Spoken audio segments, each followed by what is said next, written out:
Sir నమస్తే sir. ఏం పేరు మీ పేరు? రాజన్న సార్ నా పేరు. రాజన్న. ఏ జిల్లా, ఏ మండలం? అనంతపురం జిల్లా ఉరవకొండ మండలం వ్యాసాపురం సార్. వ్యాసాపురం. మీరు ఈ సంవత్సరం ఎన్ని ఎకరాలు వ్యవసాయం చేస్తూ ఉంటారు? ఇప్పుడు ఈ మిరప తోట అనేది ఎన్ని ఎకరాలు? అంతా 30 ఎకరాలు చేసినాం సార్. అసలు ఈ తోట ఇంత ముందు ఎలా ఉందా అన్న? ఇంతకు ముందు అంత ముడత వచ్చింది సార్. ముడత వచ్చి అంతా ఆగిపోయిండే, ఎర్రనల్లు పడిండే. ఇప్పుడు ఇది కొట్టిన కింబా కొట్టినా కొంత క్లారిటీగా ఉంది సార్. కింబా అని ఏమేమి కలిపి కొట్టారు మీరు? కింబా లాగా వచ్చేసి జంపు, వసుదా. ఇది కూడా కలిపారు? కలిపాం సార్. కింబా, జంపు, వసుదా మూడు కలిపి కొట్టాం. ఇది ఎకరానికి ఎంత తీసుకున్నారు? ఒకటి తీసుకున్నాం సార్.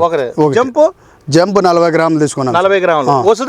వసుదా ఎకరానికి ఒకటి వేసినాం సార్. లీటర్ వేసాం. ఇప్పుడు ఈ 3 కాంబినేషన్ లో వాడిన తర్వాత నీ మిరప తోటలో ఏం కనపడదు అసలు రిజల్ట్? ఇదంతా ముడత వచ్చిండే అంతా బాగా గ్రోత్ వస్తుంది, బాగా నల్లదనం వచ్చింది, మళ్ళీ తిరిగి ఫ్లవరింగ్ వస్తుంది. ఫ్లవరింగ్ వచ్చింది, సన్నగా మాసలు పడుతున్నావు సార్. అవును. ఇంత ముందు నీ తోట అసలు ఇంత నీట్ గా ఉందా? ఇంత నీట్ గా లేదు సార్. మొత్తం ముడుతుంది. ఎర్రనల్ల అటాక్ అయ్యి ఇంత ఇట్లా ముడుచుకుపోయింది సార్. ఇంత ముడుచుకుపోయింది, ఇట్లా అంతా పైన గ్రోతింగ్ అంతా ఆగిపోయింది. ఇప్పుడు బాగా కూడా మాడిపోయినాయి సార్. ఇప్పుడు అంతా బాగా సిగురు. నల్ల తామర పురుగు ఎఫెక్ట్ ఎలా ఉంది అప్పుడు? అంతగా నల్ల తామర ఇది ఎర్రది అంతా చాలా ఉంది సార్. అది తగ్గింది. ఓకే. ఇప్పుడు పూతలో పురుగు ఉందో చూపి ఒకసారి. లేదు సార్, తగ్గింది. చూడండి సార్, పూతలో పురుగు అనేది ఏమైనా కనపడుతుందా మీకు? పెద్దకు మళ్ళీ పూత కూడా చూడండి, ఎక్కడ చూసినా సార్ చూతలో ఇదేనా అండి? పూతలో ఎక్కడ పూత కనపడుతుందా మనకి? పురుగు అనేది, నల్ల తామర పురుగు అనేది? రాండి సార్.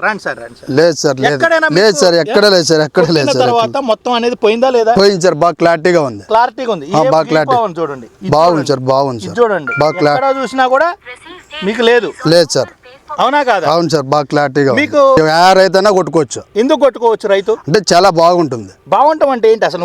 అంత క్లారిటీను, మన ఫ్లవరింగ్ బాగా నల్లగా వస్తుంది పైరే, గ్రోత్ కూడా బాగుంది సార్. నల్లి గిల్లి ఏ మాత్రం లేదు. ఇంత ముందు నీ తోట లేదు 30 ఎకరాలు లేదు సార్. కొద్దిగా ఇట్లా బ్లాక్ అయిపోయి ఎంత రెడ్ నల్ ఎంత బ్లాక్ రసం పీల్చడం వల్ల మొత్తం ఆకు వెనక భాగంలో కూడా ఎర్రగా అయిపోతుండే. ఆకు వెనక భాగం ఇట్లా లేదు అసలు. లేదు సార్, ఇట్లా మొత్తం పీక్కపోయి ఉంది. అంత పీక్కపోయింది ఎర్ర. అంతేనా కదా? అంతే సార్. పూత చూడండి ఎట్లా పడుతుందో. బాగుంది సార్. అవునా కదా? బాగుంది సార్. కింద అసలు కాపే లేదు సార్. ఇక్కడ చూడండి, ఇక్కడ నుంచి మొత్తం వచ్చుదా. ఇప్పుడు అంతా ఇట్లా మాసలు పడుతున్నావు సార్. అంత బాగా